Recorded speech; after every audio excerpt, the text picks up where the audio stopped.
everyone, Ben Woodruff here with another Falconry video. Today's video talking about the definitions between a bird of prey and a raptor. And if you're in falconry already, or if you're a biologist, you might be like, that's a simple definition.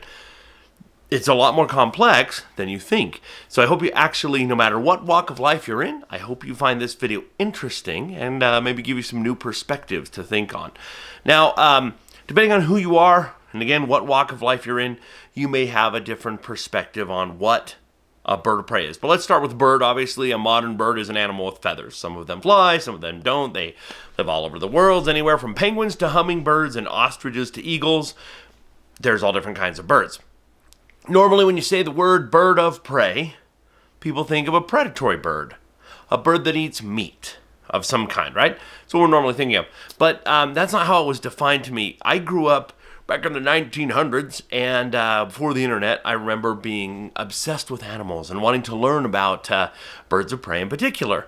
And we had encyclopedias, which is so funny to look back to think that there were attempts made to consolidate all the knowledge of humanity, the basic knowledge of humanity, into one shelf, the encyclopedia. But I remember looking up bird of prey, and it would say, bird of prey is one of any number of bird species that possess a sharp, powerful, hooked beak and sharp claws.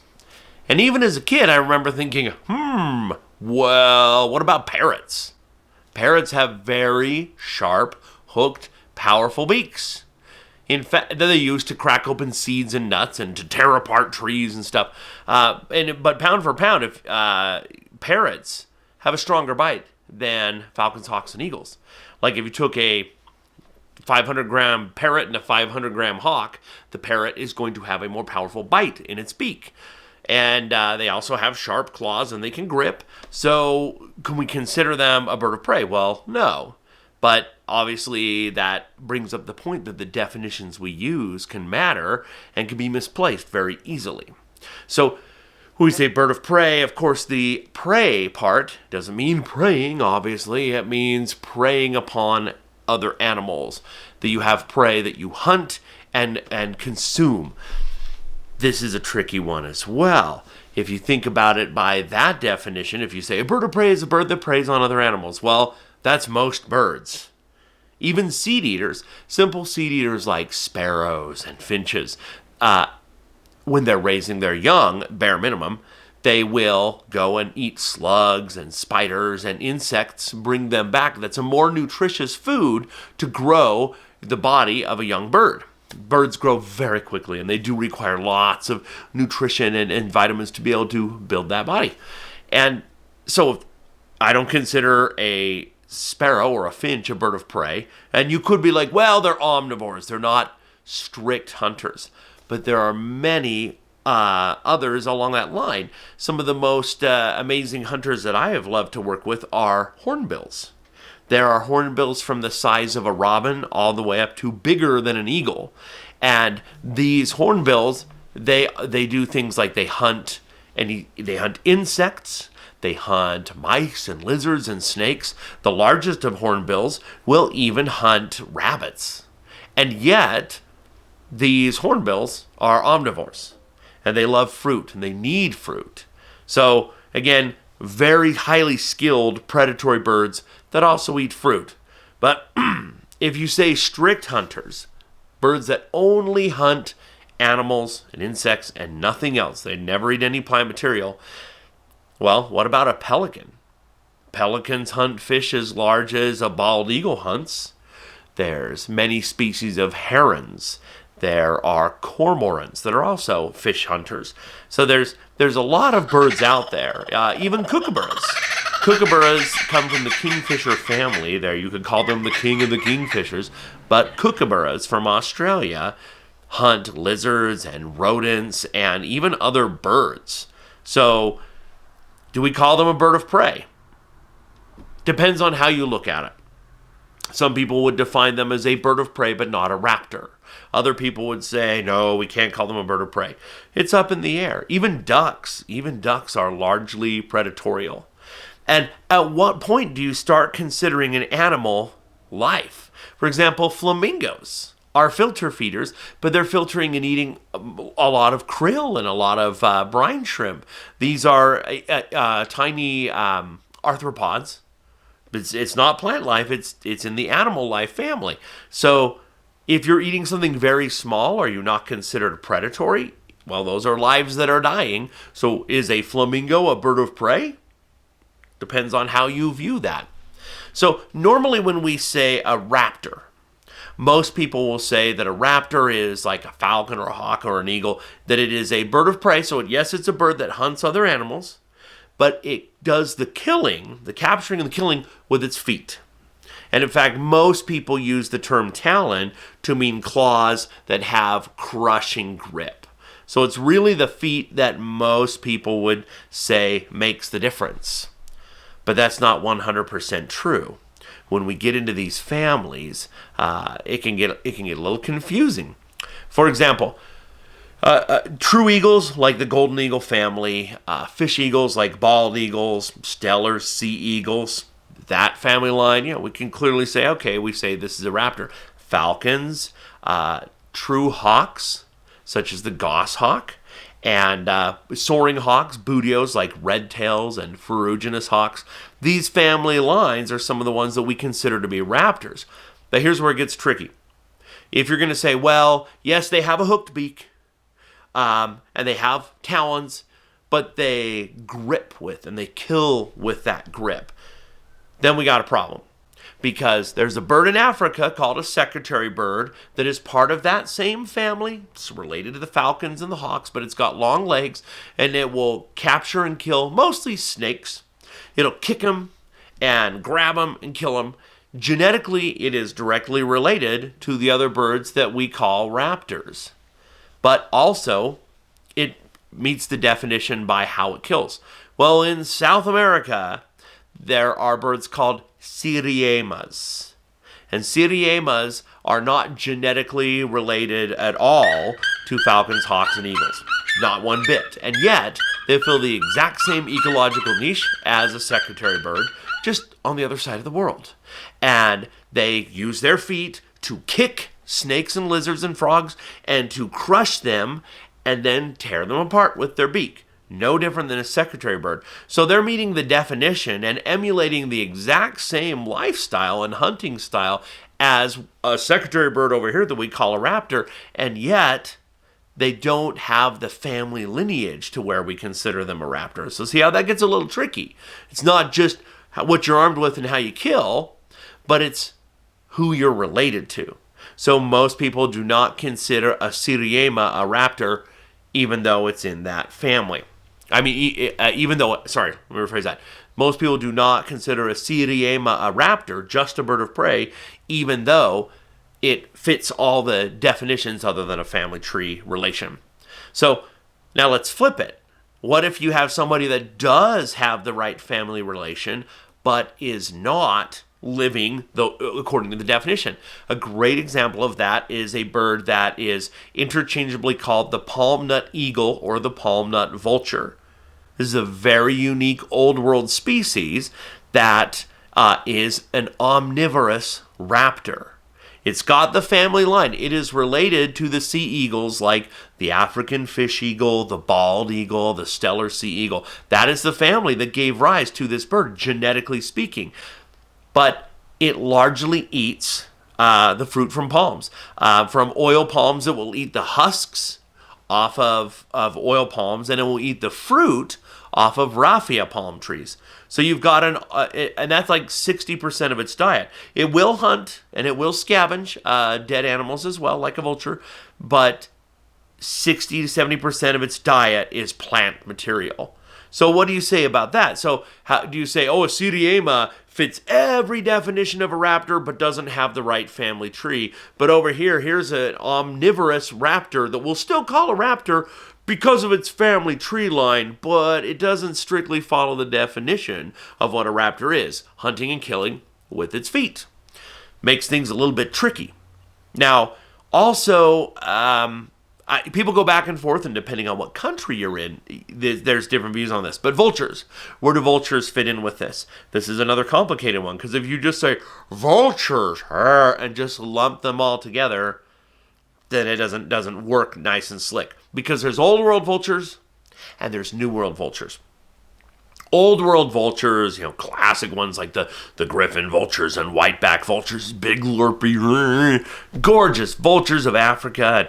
But all over, all these old world vultures come from the correct lineage to be considered a raptor.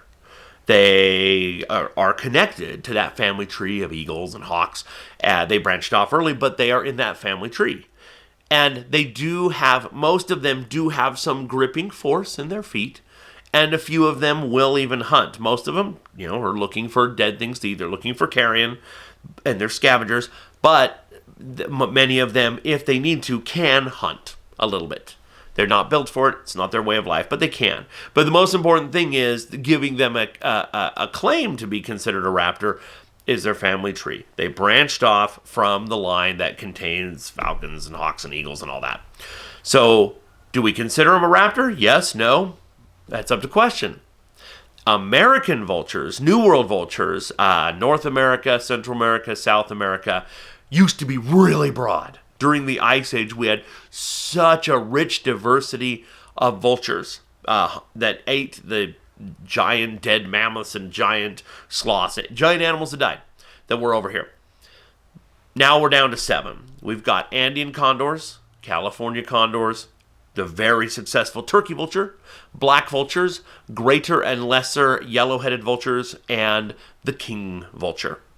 This family, Cathartidae, is a family of vultures that looks quite a bit like the old world vultures, but they're not remotely related at all. Surprisingly, we didn't know this when I was a child, but now there have been DNA studies that have been done, and it turns out that the New World vultures are an early branch off of the stork family. Not like lovely, I'm a European stork, not some beautiful, but like the wood stork family. If you see wood storks and spoonbills and some of these carrion-eating storks, that family line is where early on the Cathartidae, the New World vultures, came from. All of them have chicken feet. They're blue. They can't grip. They just kind of have nearly worthless feet. They're great at walking and terrible at gripping. They have no grip. Now, some of them do hunt a little, most notably black vultures. Now, they're the smallest of all the New World vultures. When calves and sheep give birth, they come around, especially in Florida and Texas, and they'll come around and let's eat the afterbirth and eat the placenta, which is gross but really wise. That's a very nutritious meal for a vulture. But sometimes it has been documented. I didn't believe this at first, but upon researching it, it has been documented that occasionally groups of black vultures will gang up on and try to bring down a newborn calf. It's rare, but it does happen. And they're not using their feet. They're just pecking at it and leaving wounds, and it might be a very long, drawn-out, injurious death. Might involve infection. But that is documented. That is verified. So there is some hunting that can happen. But if we're being pure, very few scientists would lump American vultures in with raptors. But some would contend there's an argument to be made for old world vultures. And then, of course, owls. What do we do with owls? Owls if here's eagles, falcons, hawks, and old world vultures, they're all over here doing their thing. Here's owls. They are so far off the family tree. They have no family claim relation in the recent past to the rest of the raptors. And yet, we always consider them raptors. They meet all the other definitions. They have sharp talons that they hunt with. They grip. They have tremendous gripping force. They hunt many of the same prey items that you have falcons, hawks, and eagles hunt. Sharp beaks that are capable of tearing apart prey. So why do we consider them raptors if they don't have the family tree?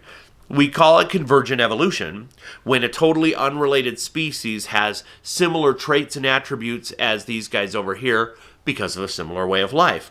But if that's the case, should we not consider those Siriemas of South America also to be raptors? Because if we're like, here's falcons, hawks, and eagles, owls, we're still going to lump them in because they meet the definitions, not the family tree. Well, then I would say that a Siriema is every bit as much a raptor as a secretary bird of Africa is then, if an owl is considered a raptor. So this is a complicated topic, and depending on if you are a biologist, a geneticist, a bird watcher, a falconer, you will have different input, different perspectives, and it's not as cut and dry as we would like it to be. In falconry, we normally say falcons, accipiters, which are the forest hawks, bootios, which are the soaring hawks, kites, true eagles, sea eagles, and owls, and perhaps old world vultures. These are normally what we consider to be raptors. If you are studying for a falconry exam in a state or country that requires that to get a license, and they ask, what are the raptors? That's probably what will be referenced. And if I'm talking to a group that it doesn't care so much about strict definitions, I will still use the term birds of prey because it's very all-encompassing. I'll be like, today we're going to learn about birds of prey. Here's an owl. But it just depends on your audience, who you're talking to, and I think it's good knowing that we're aware of the complexity of these different relations and different definitions. Nature is fluid. There are no mistakes in nature, so to speak. It's just fluid. It just does what it does. And you can't say this is right, this is wrong. We as humans try to overlay lists and definitions and try to better understand it and to understand how biology works. I think that's good that we do that. I think taxonomy is a great field to try to understand. But though every time you make a definition, nature's going to find a way to break it. Raptors only eat meat. Oh, here's one that's eating palm tree fruit. It's like, okay. So it's good to be open-minded, and it's good to always know that there's something new to learn, and there's always a different perspective of something that you already understand and hold dear. So I hope you found this video interesting, and I hope whether you're a falconer, a biologist, a bird bander, or just an interested person, I hope that seeing the complexity of this topic is of interest to you. I hope you check out some of my other videos on my YouTube channel, and as always, happy hawking.